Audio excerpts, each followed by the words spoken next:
Okay, hello and welcome back to the updated Templar guide for Clockwork City. Just to open up on this video, I want to say that not a lot has changed between the patches. However, there was a few things I feel I missed on the Haunted Reach edition, because they changed a lot of stuff at the last minute, and so I just want to go over again and focus on the really key points, which are obviously the gear setups, the skills, and more importantly rotations. I don't want to bog down this video with anything unnecessary, because I feel like it's just going to drag it out and you don't really need to know everything anyway. So jumping straight into it, I'm going to go over the skills again quickly. Again, not a lot's changed. You still need your trap on your front bar, deadly cloak, jab spam ball, rending slashes, power to light, back bar, vigor, endless hail, poison injection, caltrops, and repentance. Food is the same as it's always going to be, which is max health and max stamina. Don't use the recovery food, it's a complete waste of time. Use your heavies to sustain instead. So race, always going to be a red guard, simply because they're the best sustain, hands down, and the 10% max stamina, due to all the crit nerfs, pretty much equals the 8% from Khajiit. So you're going to notice no damage difference, you're going to have extra recovery, and you're going to have a lot of sustain from your Adrenaline Rush passive. So Munderstone is the warrior for all scenarios, except maybe if you did Maelstrom Arena or dummy humping, you might want to use the Lover, since penetration is your best damage modifier, although it's just cheesing really, and you might as well just use the warrior, it's a lot simpler. Scales really nicely with Templar passives, mainly that being the 6% weapon damage from here, and the absolutely monstrous weapon damage you get on your dual wield bar. So, gear setups. Your main one, the golden one, is always Twice Fang Snake, Hunding's Rage, and Veladrift. So Veladrift is always your most powerful set, because there's some monsters and some trials such as the Manticora where it can be hit twice by the same disease spore, essentially doubling its damage. It's also the best damage anyway, and one piece weapon damage passives are always the strongest, so that's just coupled together with that, it makes it the most powerful set.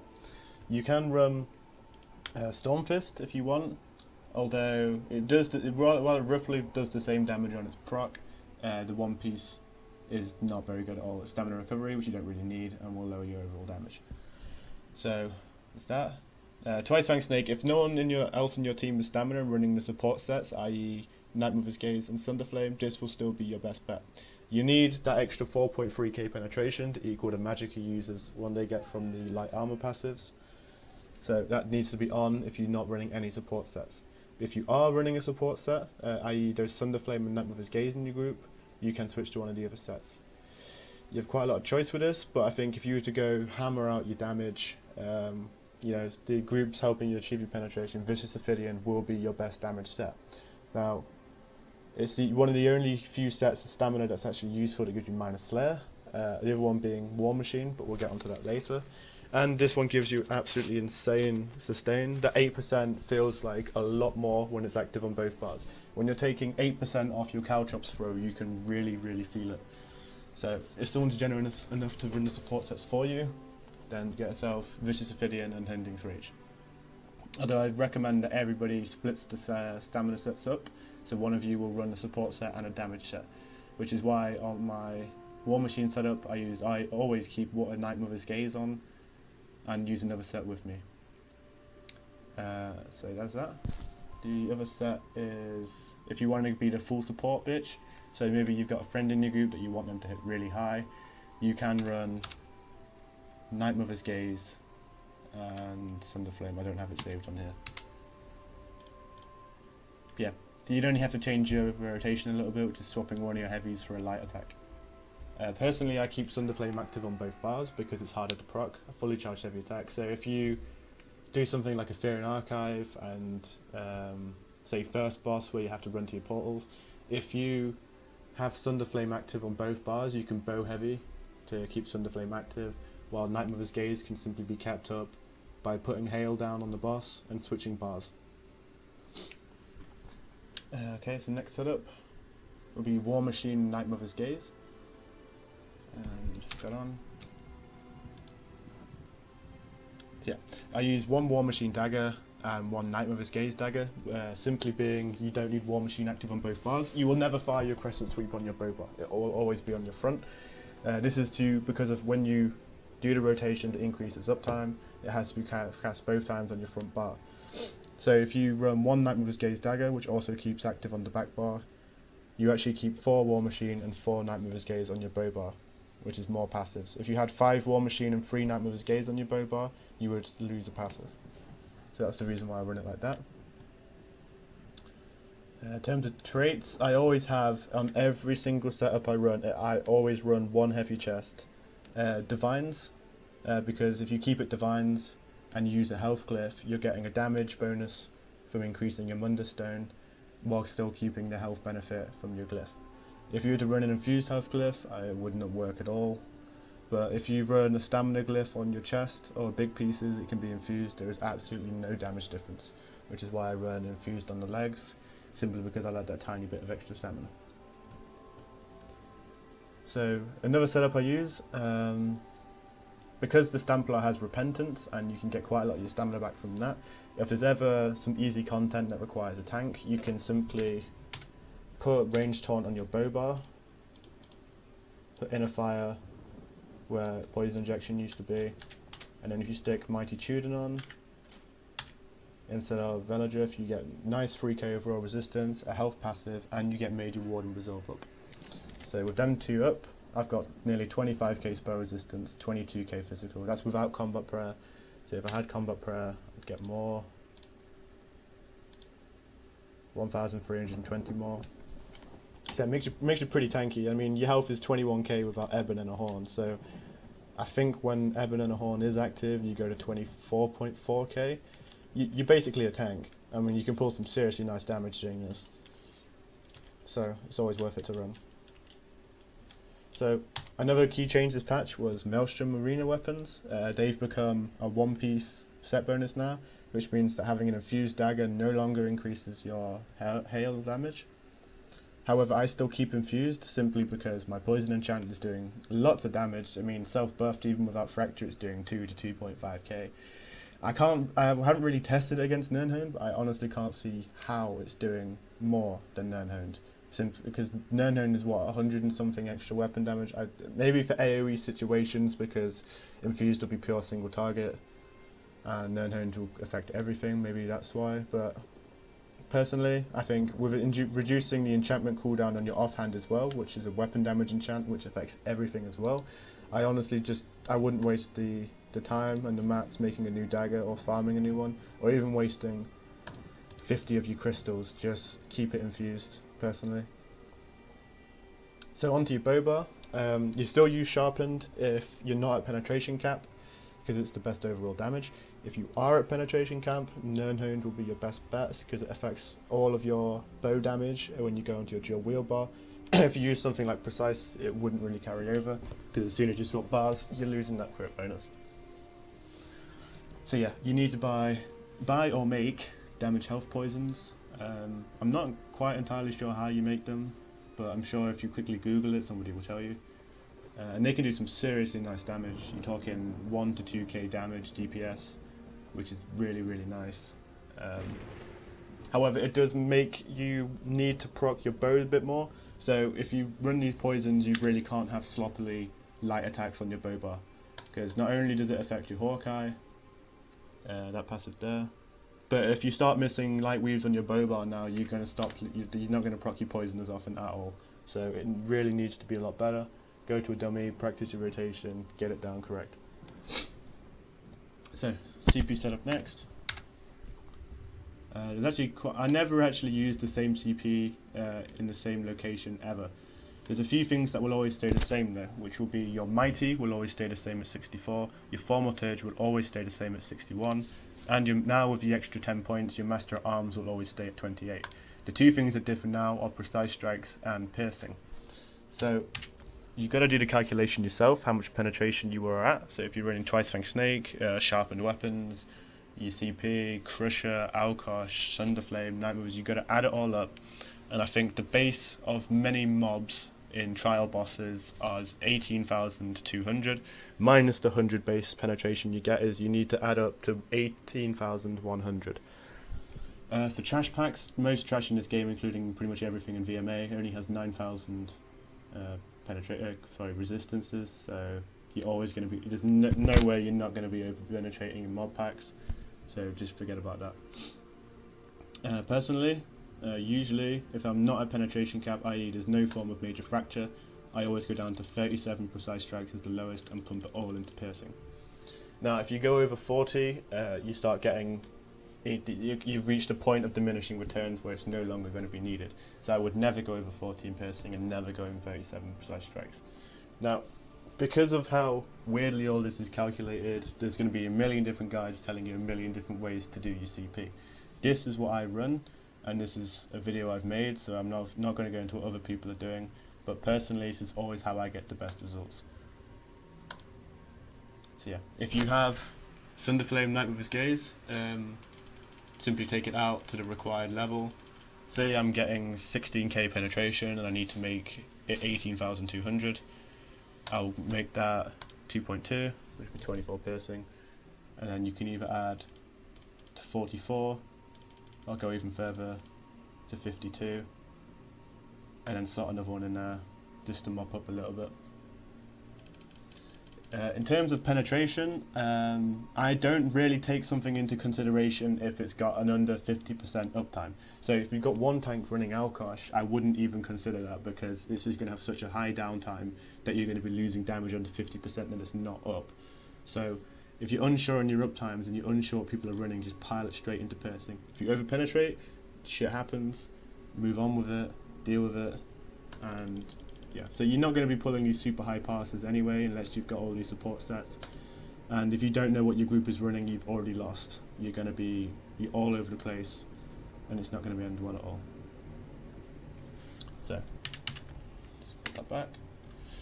In terms of red CP, again, differs on every single trial, so you can't really say for definite. However, a very good overall one is to run 43 Hardy, 43 LA Defender, 48 Thick Skinned, 48 Ironclad, and then 19 Spell Shield and 19 Medium Armor Focus.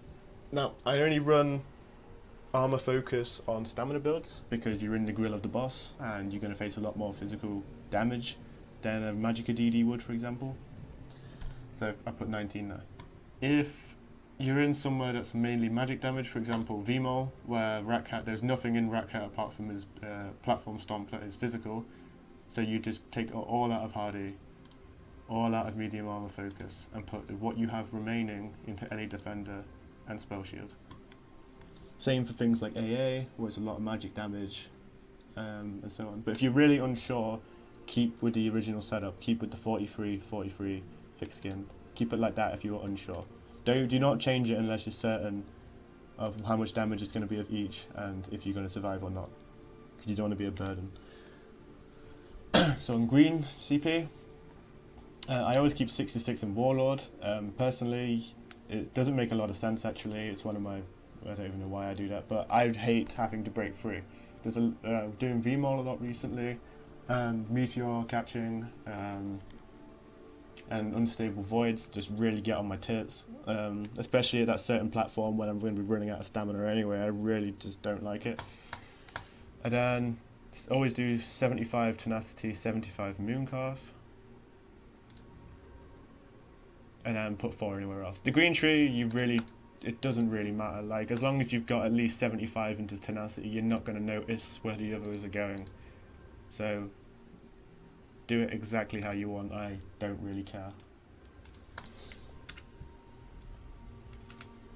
So next is rotations. So you're going to do a different rotation based on what gear you're wearing. So if you do your typical Twice Fang Snake and Hunting, so stick it on.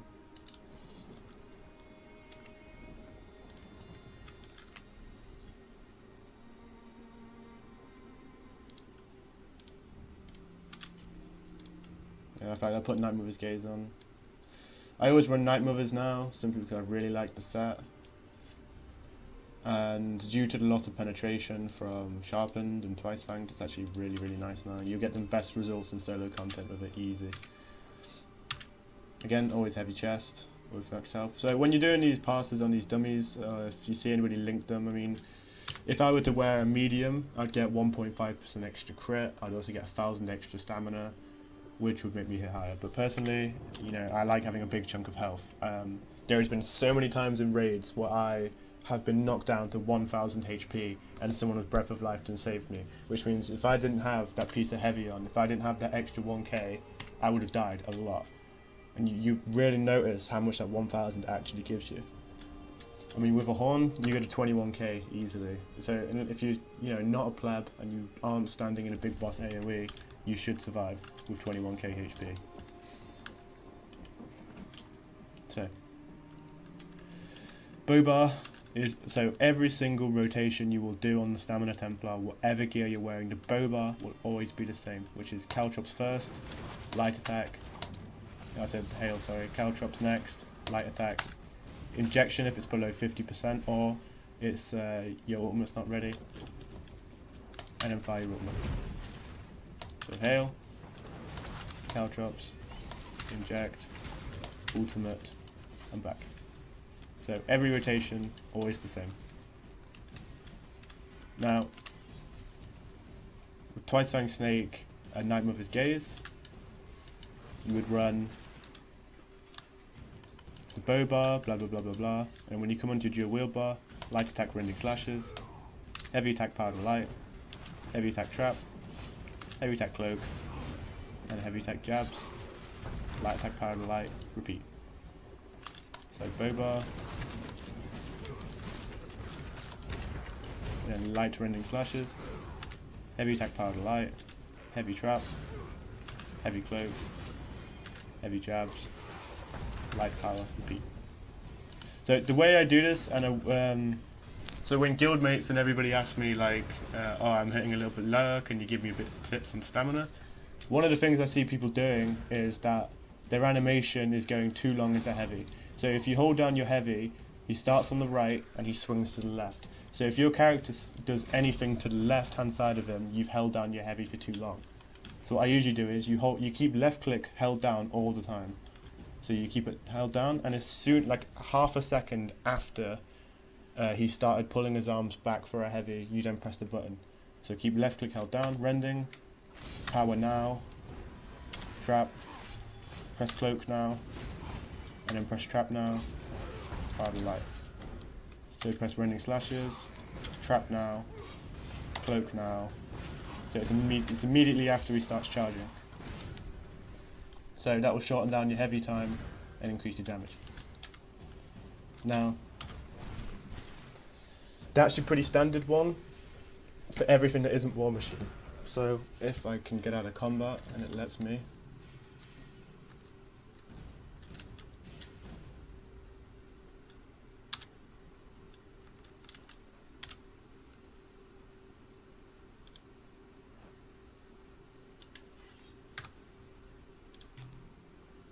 Right, so for War Machine, you want to be firing it as soon as it's ready. I did make a video on this, so if you really are interested in how I did the rotation on that, just go and watch it. It's in the channel. So again, bow bar the same, except you don't fire your crescent sweep on this bar and you always use injection. So when you come onto your wheel bar, fire your crescent sweep, and then light rending, heavy power, normal rotation now, heavy trap, heavy cloak, heavy jabs, light fire and light, and then bow bar the same again. Always cast injection, and then light rending, heavy power, except this time you do heavy trap, heavy cloak, and then you do light ultimate, heavy power to light. Let's carry on.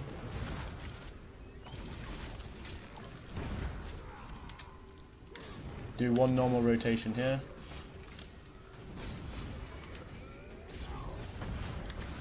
Last up. Okay, so the first thing you do when you come into your wheel bar, and then carry on the normal rotation.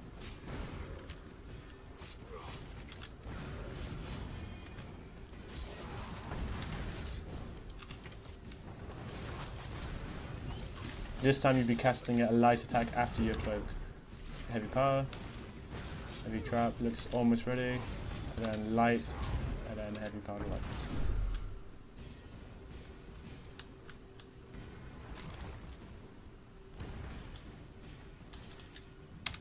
So for the general idea of what DPS you can hit, I'll do one in a second.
So, DPS on the Ravage Health, 548 from one of them, and 837 for another. So that's what, 1.3, 1.4k you just got for free this patch.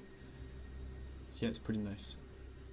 Hail's gone down about 2k in DPS since Infuse got fixed, but I think overall damage has gone up. I mean, I was struggling to get about 36.5 last patch when Haunted Reach first dropped, but now you're easily getting anywhere between 37 and 39 without Fracture. So I just think it's pretty hard, and yeah, thanks for watching, see you next time.